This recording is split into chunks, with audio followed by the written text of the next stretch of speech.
ঋণের বোঝা অনেক চাপ তৈরি করতে পারে, তবে সঠিক পরিকল্পনা ও কৌশল অবলম্বন করলে তা ধাপে ধাপে পরিশোধ করা সম্ভব। নিচে কিছু বাস্তবভিত্তিক ও কার্যকর কৌশল দেওয়া হলো। 1.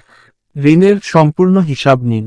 কার কাছে কত টাকা দেনা, সুদের হার কত, শোধের সময়সীমা, সব লিখে একটি তালিকা তৈরি করুন। এতে বোঝা যাবে কোন ঋণটি আগে শোধ করা জরুরি। 2. ব্যয়ের উপর কঠোর নিয়ন্ত্রণ। অপ্রয়োজনীয় খরচ বন্ধ করুন। মাসিক বাজেট তৈরি করে চলুন এবং কেবল প্রয়োজনীয় খাতে ব্যয় করুন। 3. আয় বাড়ানোর চেষ্টা করুন। অতিরিক্ত আয়ের উৎস খুঁজুন, যেমন পার্ট টাইম কাজ, অনলাইন ফ্রিল্যান্সিং, বাড়তি দক্ষতা কাজে লাগিয়ে আপনার পেশাগত নেটওয়ার্ক ব্যবহার করে সুযোগ খুঁজুন। 4. স্নোবল বা আভালাঞ্চ পদ্ধতি অনুসরণ করুন। স্নোবল মেথড, সবচেয়ে ছোট ঋণটি আগে পরিশোধ করুন, এতে মানসিক আত্মবিশ্বাস বাড়ে। অ্যাভালাঞ্চে মেথড, সবচেয়ে বেশি সুদের ঋণ আগে শোধ করুন, এতে মোট খরচ কমে। 5. ঋণদাতার সঙ্গে কথা বলুন। প্রয়োজন হলে ঋণদাতার সঙ্গে আলোচনা করে কিস্তি কমানো, সময় বাড়ানো বা সুদের হার কমানোর চেষ্টা করুন। 6. ঋণ একত্রীকরণ বা রিফাইন্যান্সিং বিবেচনা করুন। অনেক ঋণ থাকলে তা একত্র করে কম সুদের একটি ঋণ নেওয়া যেতে পারে, তবে এর আগে সব শর্ত ভালো করে বুঝে নিন। 7. আত্মনিয়ন্ত্রণ ও মানসিক দৃঢ়তা বজায় রাখুন। ঋণমুক্ত হওয়ার প্রক্রিয়া সময়সাপেক্ষ, তাই ধৈর্য ও নিয়মিততার বিকল্প নেই। 8. বিশেষজ্ঞের সাহায্য নিন। যদি বোঝা খুব বেশি হয়, কোনো অর্থনৈতিক পরামর্শদাতার পরামর্শ নিতে পারেন। আপনার বর্তমান ঋণ ও আয়ব্যয়ের তথ্য দিয়ে একটি কাস্টম মাসিক পরিকল্পনাও তৈরি করা হলো।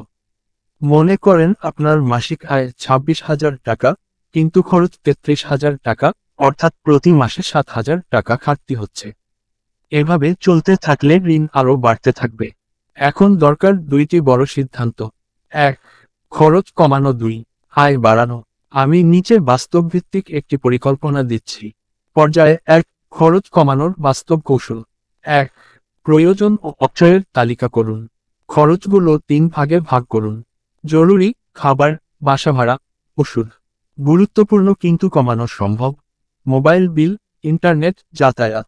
অপ্রয়োজনীয়, বাহিরে খাওয়া, অপ্রয়োজনীয় কেনাকাটা, বিলাসিতা। 2. 7,000 টাকা ঘাটতি কাটাতে অন্তত নিচের কাজগুলো করুন। খরচের খাত বর্তমান লক্ষ্য কমিয়ে আগে খাবার খরচ 10,000, এখন থেকে 8,000 করুন। আগে যাতায়াত 3,000 টাকা ছিল, এখন 2,000 করুন।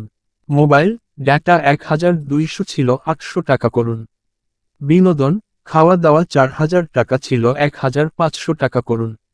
অপ্রয়োজনীয় কেনাকাটা 2,000 ছিল, তা শূন্যতে নিয়ে আসুন। এতে মোট সাশ্রয় 7,000 টাকা। পর্যায়ে 2. আয় বাড়ানোর পথ। 1. অতিরিক্ত সময় ব্যবহার করুন। ফেসবুক, ইউটিউবে কন্টেন্ট তৈরি, লেখালেখি বা সাংবাদিকতায়, ফ্রিল্যান্সার কাজ, অনলাইন টিউশনি, অনুবাদ, প্রুফরিডিং। 2.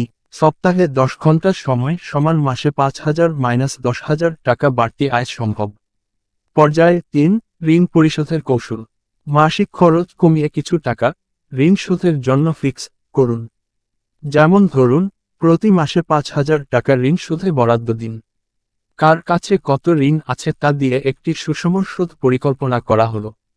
নিচের তথ্য: 1. মোট কত টাকা ঋণ। 2. কার কাছে কি পরিমাণ ঋণ। 3. কোনো সুদ আছে কি। 4.